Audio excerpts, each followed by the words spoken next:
For some advocates, making race central means quoting a lot of racial disparity data in press releases.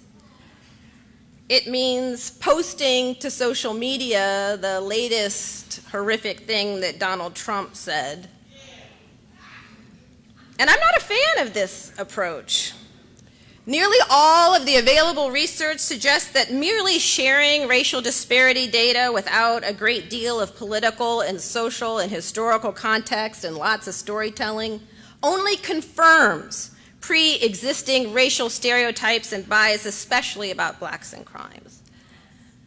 There's a deeper problem lurking here. And the deeper problem has nothing to do with what doesn't work to change people's minds. The bigger problem is what does work. And people do change their minds when the victims of drug policy are white. That's a fact. And people do become far more punitive when the face of drugs or crime is black or brown. That's a fact. And these facts are not merely inconvenient. The implications are profound. Taken together, these facts mean that so long as the progressive public consensus about drugs is rooted in compassion for white people, the consensus will not last for long. Why? Because sooner or later, the face of drug abuse will change. It always has. No racial group has ever had a permanent monopoly on drug addiction. And the minute the color of addiction changes, that so-called consensus will begin to unravel and we'll be back to full-out war. Now, this dilemma is not limited to drug policy, of course. In every area of public policy, there is the risk that progressive gains that are made with white people in mind will vanish the minute black and brown people become the primary beneficiaries. Yep, that's right. You know, research shows that white people are more generous and forgiving with each other than those who are perceived as others. Cognitive science teaches us they can't help it most of the time. We are all primed to value and prefer those who seem like us, though the preferences whites have for themselves are remarkably greater, no doubt due to centuries of brainwashing that have led them to actually believe, often unconsciously, that they are, in fact, superior. Now, Mark Maurer, in his excellent book, Race to Incarcerate, cites data showing that the most punitive nations in the world are the most diverse. The nations with the most compassionate or the most lenient criminal justice policies are the most homogeneous.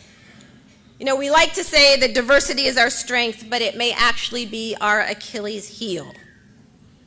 Researchers have reached similar conclusions in the public welfare context. The democracies that have the most generous social welfare programs, universal health care, cheap or free college education, generous maternity leave, on and on, are generally the most homogeneous. Socialist countries like Sweden and Norway are overwhelmingly white.